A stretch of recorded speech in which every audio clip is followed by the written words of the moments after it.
hermanos, feliz día del Señor.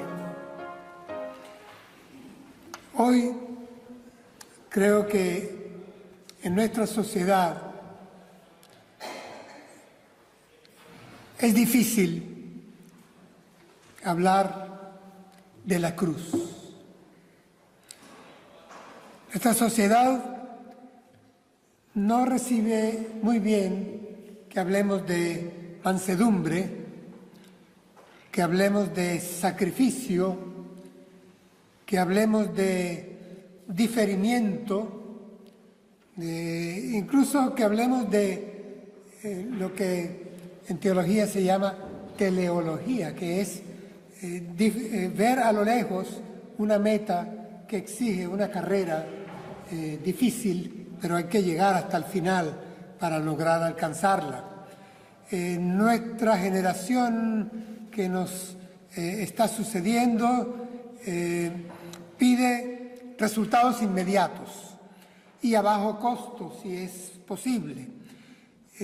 Hay un cierto carrusel que va a vértigo y prácticamente cada quien a lo suyo.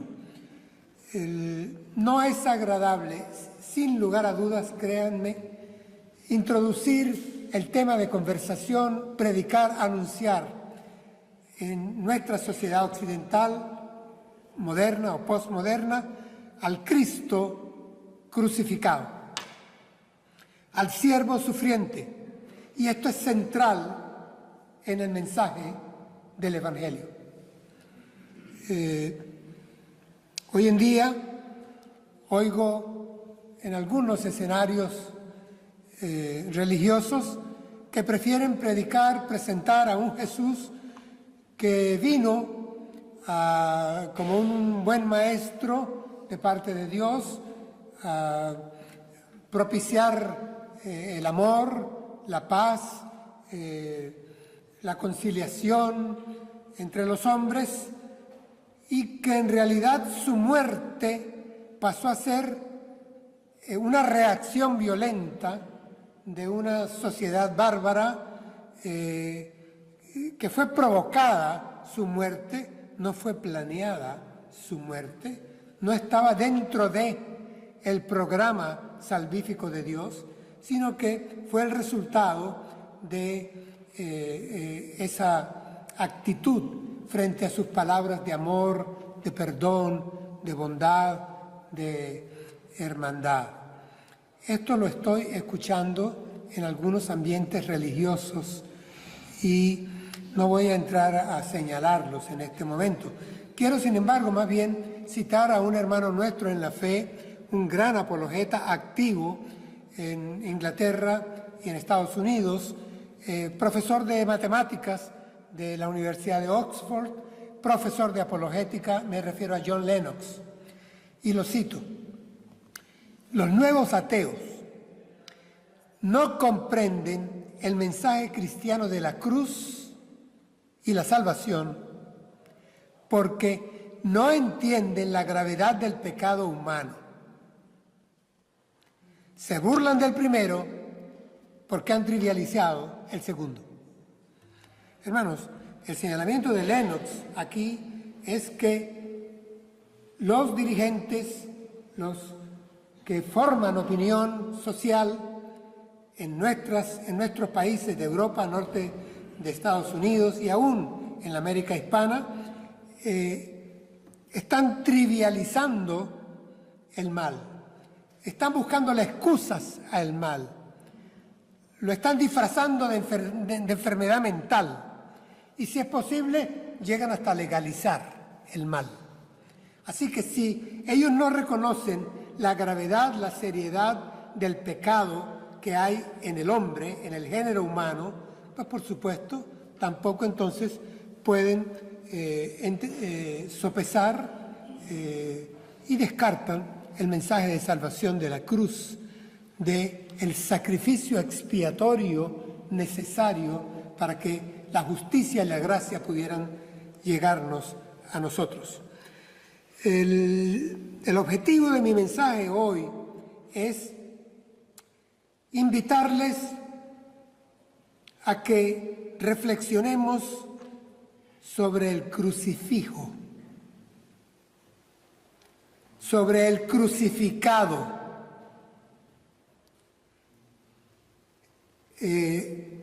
No aquel del ornamento que cuelga del cuello de un cantante de rock o de un cardenal, o del que tenemos en decoración en alguna sala comedor.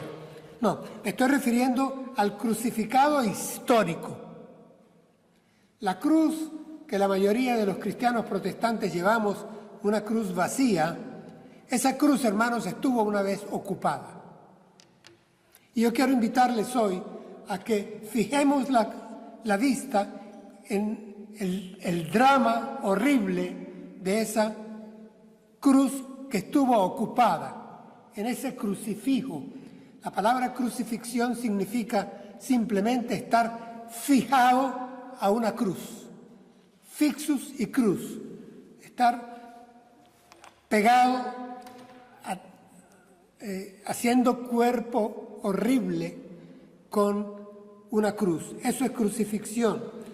Y yo sé que hoy no es Viernes Santo, parecería por los himnos que hemos cantado, pero es que esto es central en el mensaje de nuestra fe. No debemos dejarlo para ciertos momentos del año. Nuestros hermanos de la iglesia de Filipo lo tenían en un canto que entonaban cuando se congregaban. Y leo para ustedes una parte del canto. Él se rebajó voluntariamente, tomando la naturaleza de siervo y haciéndose semejante a los seres humanos. Al manifestarse como hombre, se humilló a sí mismo y se hizo obediente hasta la muerte y muerte de cruz. Filipenses 2, 7 y 8. De exprofeso alzo la voz, porque aquí el canto pudo haberse detenido diciendo que él se hizo obediente hasta la muerte, pero no.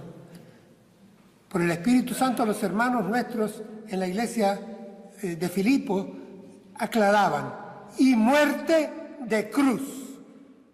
Y por eso el título de nuestra predicación en esta mañana, y muerte de cruz.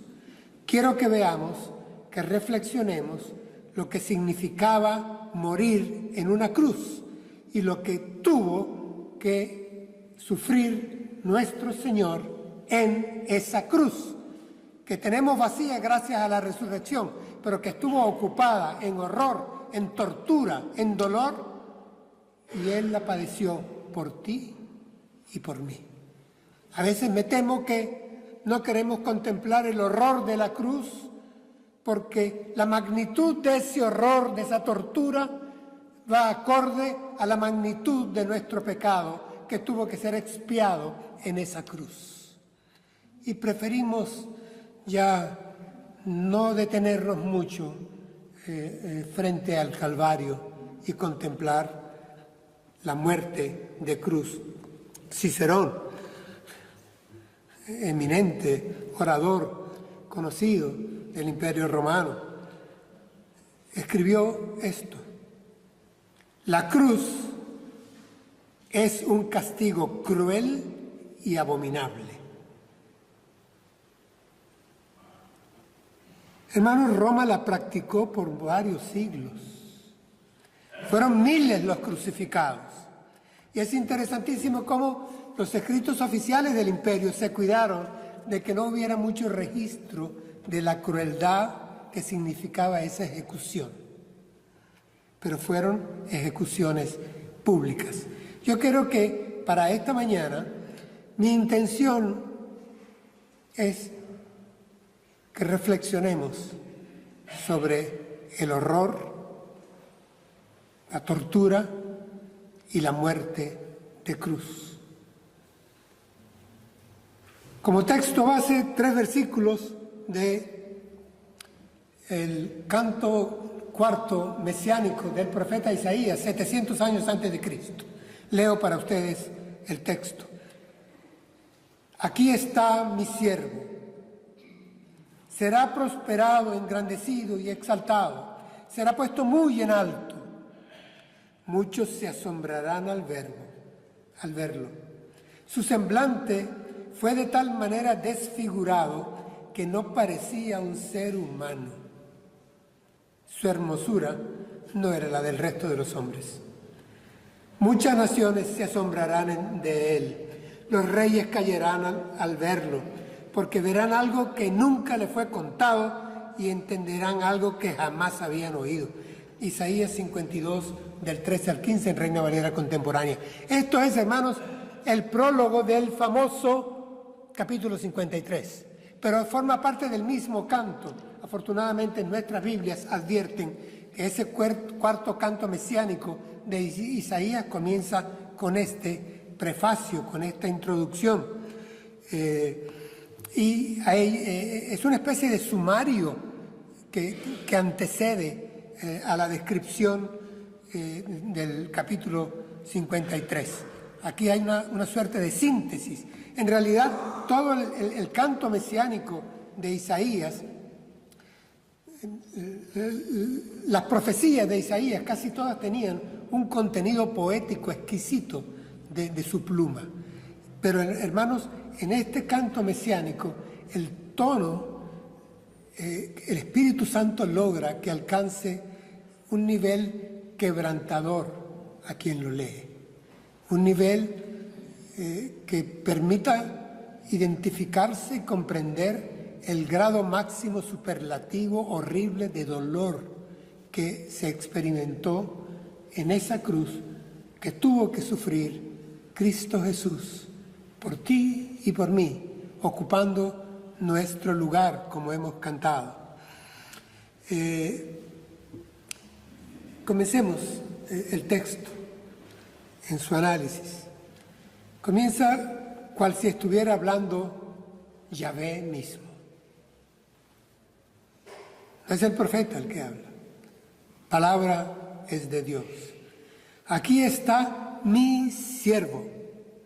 Será prosperado, engrandecido y exaltado. Será puesto muy en alto. Miren, el Espíritu Santo guió la pluma de Isaías para que de anticipo de entrada pusiera en ese prefacio ya una victoria anticipada, porque lo que va luego a describir cuando entra en detalle es grotesco, es horrible, mueve al llanto, al silencio, conmueve el alma, lo que va a describir a posteriori, y lo llama mi siervo, mi Ebed, buscando en hebreo cómo se traduce el Ebed, el siervo de Dios, el siervo sufriente, se traduce en estos términos, significa un siervo que es obediente y que voluntariamente, a gusto, de acuerdo con su patrón, óiganme, hace el trabajo más duro, pero lo hace en armonía, en sinergia, de acuerdo, voluntario, con quien lo manda. Hermanos, las líneas que continúan, dice, será prosperado, engrandecido y exaltado, será puesto muy en alto.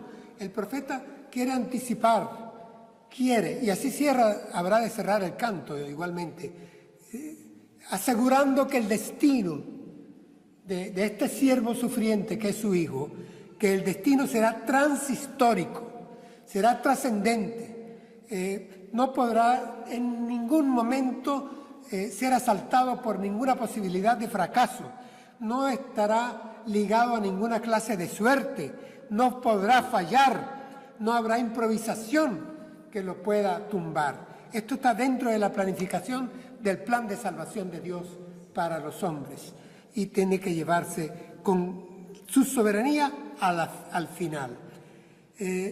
Redundancia por parte de la profecía cuando habla de prosperado, engrandecido y exaltado. No. Aquí lo que hay es una escalera de ascenso victorioso que se anuncia, que se presagia. Por la obediencia sana sabia de parte del siervo, el Hijo de Dios alcanzará la gloria. Es una escalera ascendente y se lo voy a mostrar. Dice, prosperado primero. No voy a entrar en los detalles lingüísticos. Aquí prosperado es que todo lo que él haga acertará, coincidirá, cumplirá con lo que se ha dispuesto que haga. Palabras del Señor Jesús: yo te he glorificado aquí en la tierra. He hecho la obra que me diste que hiciese. En otro pasaje dice, yo hago siempre lo que a mi Padre le agrada. Es que desde el cielo se oye la voz del Padre que dice, este es mi Hijo en quien yo me complazco. A él oíd. Hermanos, esto es prosperado. Él acertará, no fallará, cumplirá todo a su tiempo como ha sido preparado, planificado. El segundo es engrandecido. Y aquí me sumo a la interpretación de la mayoría de los biblistas.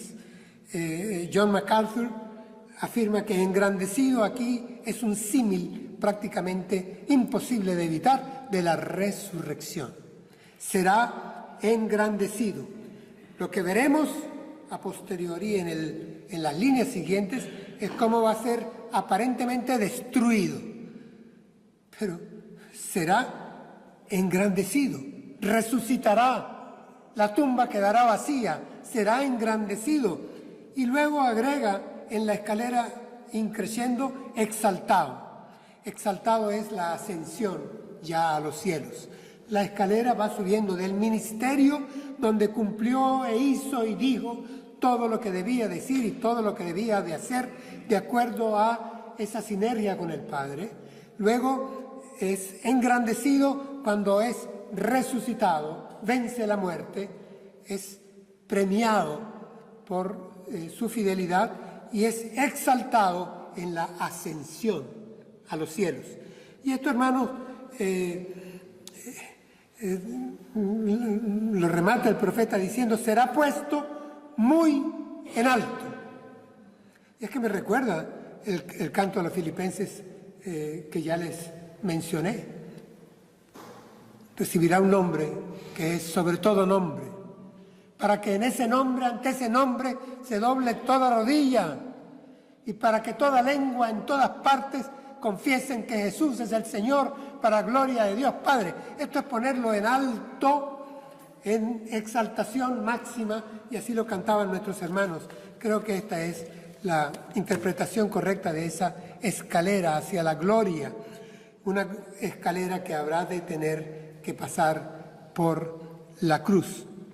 Pero por de pronto ya tenemos algo que nos da un aliciente para continuar la lectura. Habrá triunfo, se anticipa victoria. El problema avanza el problema se agrava cuando se nos hace un nudo en la garganta o se nos salen las lágrimas al leer las líneas que siguen. Y leo para ustedes cómo continúa. Muchos se asombrarán al verlo. Su semblante fue de tal manera desfigurado que no parecía un ser humano. Su hermosura no era la del resto de los hombres. Destaco, no parecía un ser humano. Y eso provocó asombro. Ahí, asombro, y el verbo asombrar, se quedarán viendo al crucificado,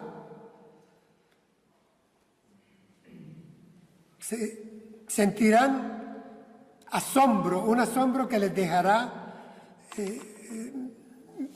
con sensación de aversión, petrificados, no sabrán qué hacer ante tanta barbarie, ante lo grotesco del escenario del crucificado en el monte del Gólgota.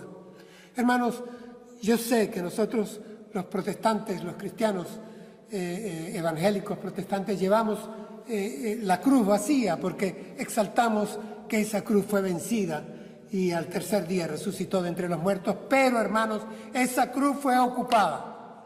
Y yo quiero que hoy pensemos en el crucificado. Sí, voy a decir esta palabra, que pensemos en el crucifijo. El arte religioso medieval y el que queda contemporáneo se queda corto ante lo que ahí aconteció. Morir en la cruz, hermanos, trae dos palabras a la mente de quienes la han investigado desde el punto de vista académico y desde el punto de vista teológico. Lo que trae es a la mente horror y tortura. Eso es lo que pasó en esa cruz que nosotros vacía llevamos. Horror y tortura. El Señor Jesús lo sabía. No lo iban a tomar por sorpresa. Cito palabras suyas. Y cuando yo sea levantado de la tierra, atraeré a todos a mí mismo. Con esto Jesús daba a entender de qué muerte iba a morir. Juan 12, 32, 33. No era morir por ti y por mí, es con qué muerte iba a morir. Muerte de cruz. El Señor Jesús pudo en su tiempo haber presenciado crucifixiones, hermanos, fueron cientos y miles las crucifixiones romanas. Además, conocía las profecías, por eso sabía cuál iba a ser su muerte. Yo quiero que nosotros la valoremos, que no nos acostumbremos, que no la pasemos un tanto rápido a la escena del crucificado, del crucifijo. El apóstol Pablo, cuando visitó a Grecia, en la iglesia de Corinto, a él después le toca escribir a esa iglesia. Y dice, cuando estuve entre ustedes, me propuse hacer el énfasis ¿en quién? En Jesucristo crucificado. Yo sabía que iba a ser escándalo para judíos y griegos, pero había que ver al Cristo crucificado, al crucifijo, a la cruz ocupada, porque ahí está señalada la maldad del mundo. Él llevó el pecado de todos nosotros, el tuyo y el mío. Tan grandes pecadores somos tú y yo, con mente, corazón, omisiones, acciones, sentimientos, lo que fuere, que era necesario que fuera muerte y muerte de cruz. Esto está en el centro del Evangelio.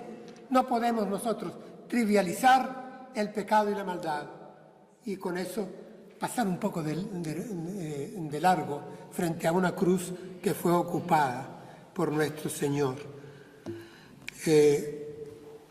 En situación de angustia, de estrés máximo, el Señor ora al Padre en el huerto de Getsemaní. Leo solamente una parte. Abba, Padre, para ti todo es posible. Aparta de mí esta copa, pero que no sea lo que yo quiero, sino lo que quieres tú. Marcos 14, 36. Abba, Padre, entra en la intimidad como cuando pronunció el Padre Nuestro por primera vez y le dice, papá. Esa intimidad de padre e hijo. Papá, aparta de mí esta copa. Es decir, apártala porque la tengo enfrente. Es de noche, estoy aquí, vienen a prenderme y mañana me van a hacer beber esta copa, este cáliz de amargura. Aparta de mí esta copa. apártala, la tengo enfrente, aparta de mí esta copa. Pero que no sea lo que yo quiero, sino lo que quieres tú.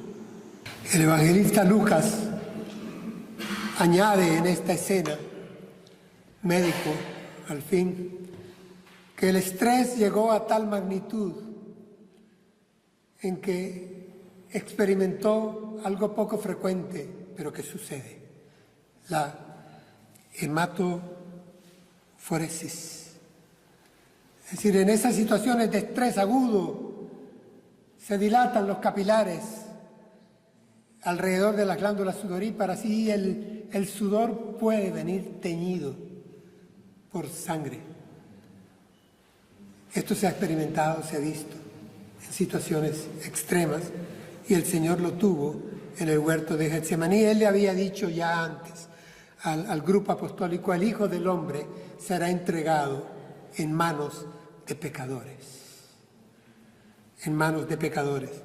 Incluso días antes de que hiciera este viaje a Jerusalén, su último viaje, estando aún en la frontera de entre Galilea y Samaria, dice que sabiendo el Señor que había llegado la hora en que iba a pasar de este mundo al Padre, afirmó su rostro para ir a Jerusalén. Sabiendo el Señor que la hora llegaba, se revistió del coraje para ir a Jerusalén, porque habría de experimentar este sufrimiento, no solo mental, de agonía, de estrés. Miren, ahí antes de que lo prendieran, le dijo a su grupo íntimo: mi alma está muy triste, con una tristeza mortal. Triste hasta la muerte, dice Reina Valera 60. No, es con una tristeza que es capaz de matar. Así estoy. Pero de esta agonía psíquica, él sabe que va a pasar ahora a la agonía en la violencia de su cuerpo. Hermanos, estoy hablando de algo que implicaba crueldad, una crueldad prolongada de horas, atroz. ¿Cómo fue? Esa misma noche. Esa noche el Señor Jesús queda a merced de los carceleros, de la soldadesca. Le vendan los ojos, comienzan a golpearle a puñetazos de hombre. Adivina quién te golpeó. Le escupían el rostro, le ponen una corona de espinas suficientes como para ensangrentar, causar dolor, incluso neurogénico, para empezar a desfigurarlo. Se burlan de él, le ponen una capa: eres rey.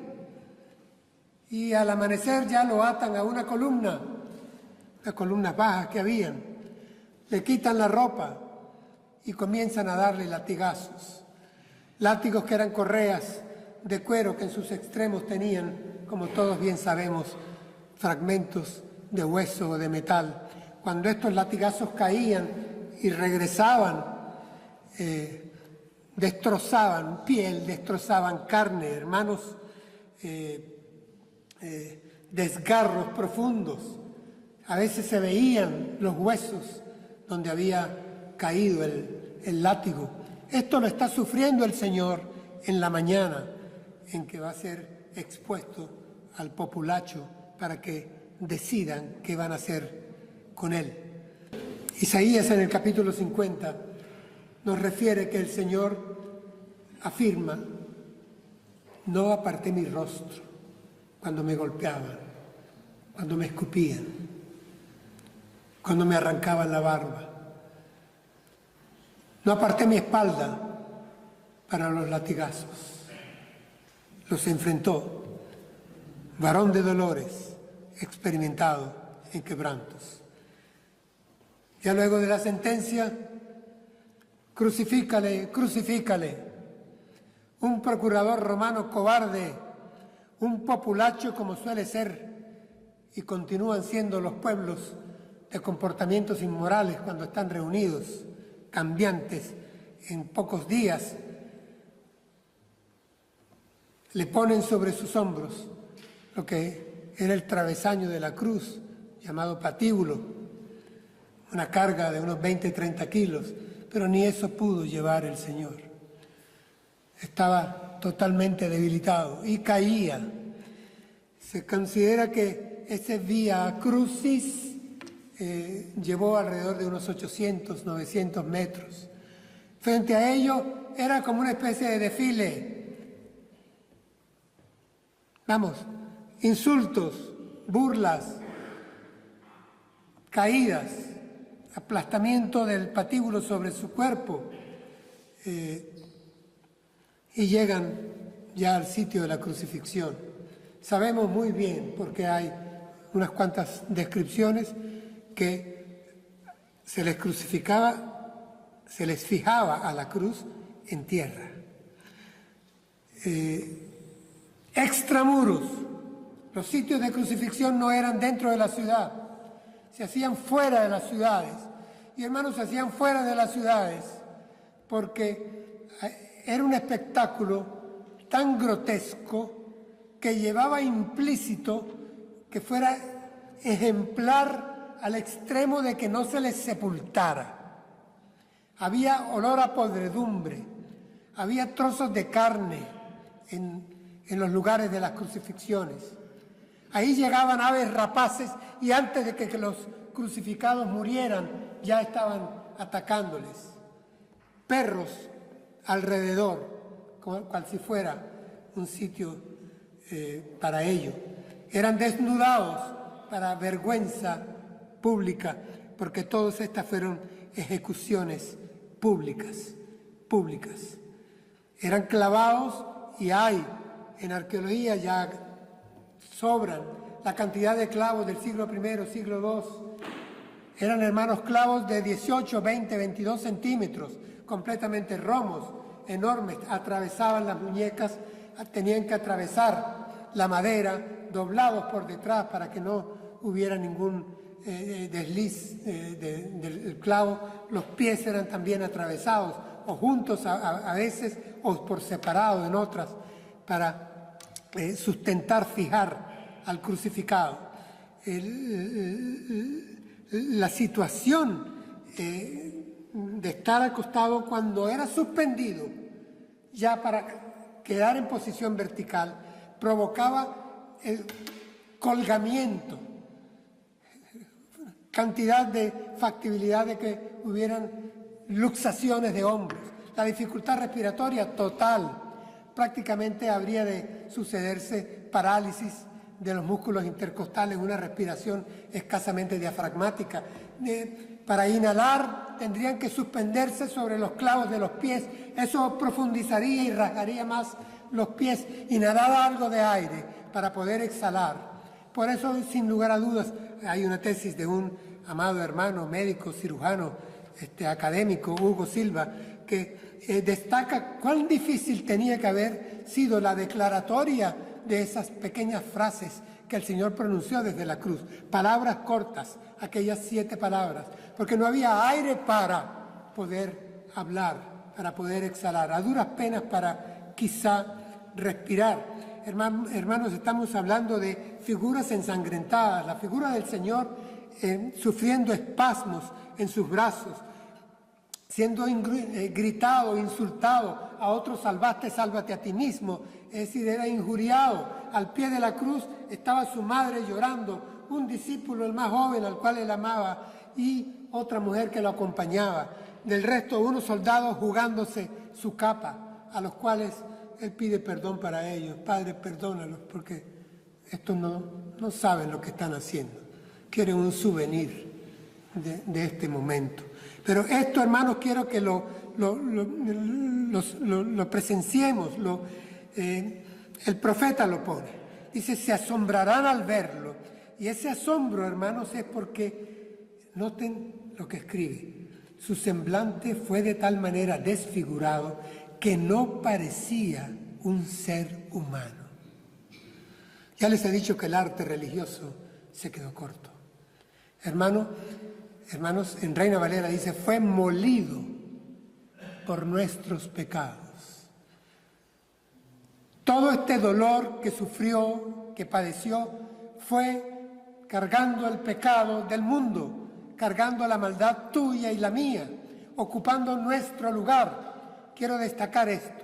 Esta cruz que ahora está vacía estuvo ocupada donde nosotros éramos los que teníamos que ser clavados y fijados. Así que veamos que en el sacrificio de la cruz hay un contenido expiatorio, un contenido en donde se reemplaza, eres y somos, yo, todos somos reemplazados por el Hijo de Dios, por el Santo que no cometió pecado. Se han hecho experimentos y la dislocación de los hombros a la que hice referencia es más que complicada, más que evidente. Eso complicaba más todavía la posibilidad de respirar. Algunos morían más temprano, otros tardaban horas. Entonces venían y les fracturaban las piernas para que no pudieran ya tener ningún ligero sustento. Entonces terminaban de caer y había insuficiencia cardiorrespiratoria. El Señor Jesús al final fue lanzado en el costado. Estaban buscando ya prueba de muerte y la lanzada, dice el apóstol Lucas una vez más, que salió sangre y agua. Ese era derrame pleural o pleuropericárdico, insuficiente total de su pecho, que estaba siendo derretido como cera, dice una profecía. Hermanos, refiriéndonos a los dolores, fueron artículos de reconocidas revistas científicas, revistas médicas de reputación internacional, y pude hacer una lista de cómo describen estos colegas, estos investigadores con sus asesores, los diferentes dolores de la crucifixión. Desgarrantes, tensivos, gravativos, lancinantes, contusivos, tenebrantes, constrictivos, transfixiantes. Miren, al punto de que la lengua española decidió crear una palabra y es dolor excruciante. Excruciante. Está asociado el dolor excruciante al que solo se puede padecer en una cruz, si alguien es crucificado. Este dolor excruciante lo define la Real Academia de la Lengua como imposible de aguantar. Este es el dolor del crucificado.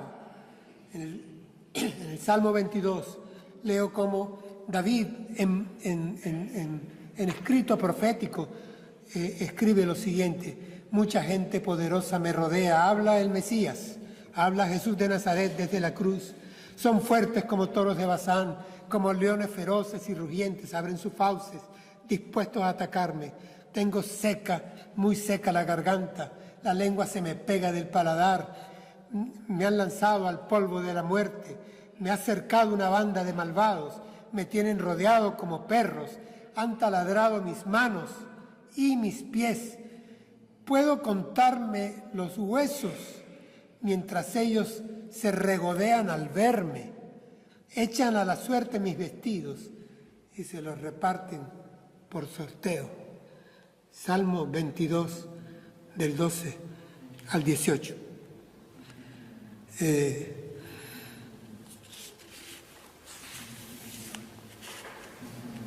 Y muerte de cruz. No es solo que Jesús murió por ti y por mí, y al Él morir nos dio la vida y vida eterna. Es que murió muerte de cruz. Muerte de cruz. Es considerada, hermanos, por historiadores, por académicos universitarios de las ciencias de la salud, la peor ejecución que puede sufrir un hombre para morir. Existe una escala del 1 al 10 que en medicina la llamamos EVA. escala visual analgésica. Y están de acuerdo, no pastores, teólogos, predicadores, en que los dolores, los sufrimientos, lo que se padecía en la crucifixión, todo califica en el nivel 10 de la EVA. Eso fue lo que sufrió el Señor en la cruz del Calvario. Algo que tenía que ser acorde a nuestros pecados. Y el nudo de la garganta ahí viene: Señor, es que tan malo soy que la única forma era esa, llegar a ese grado. Sí. La respuesta es sí, no la voy a cambiar.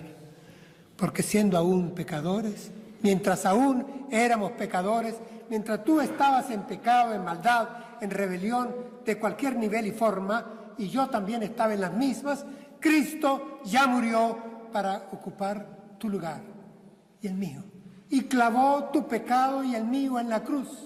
Ya no hay más culpa, somos declarados inocentes. ¿Cómo termina nuestro sermón? ¿Cómo termina la profecía de Isaías? Dice: muchas naciones se asombrarán de él, los reyes callarán al verlo, porque verán algo que nunca le fue contado y entenderán algo que jamás habían oído.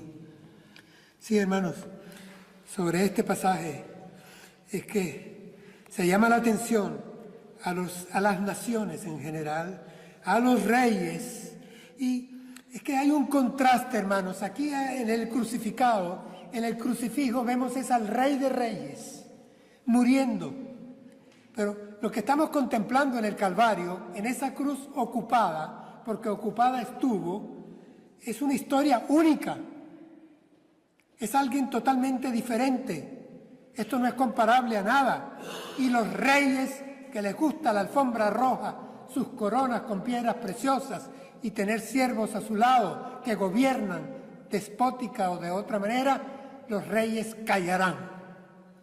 Porque aquí está el Rey de Reyes y está como siervo sufriente para dar vida eterna a los que Él y el Padre y el Espíritu Santo han escogido.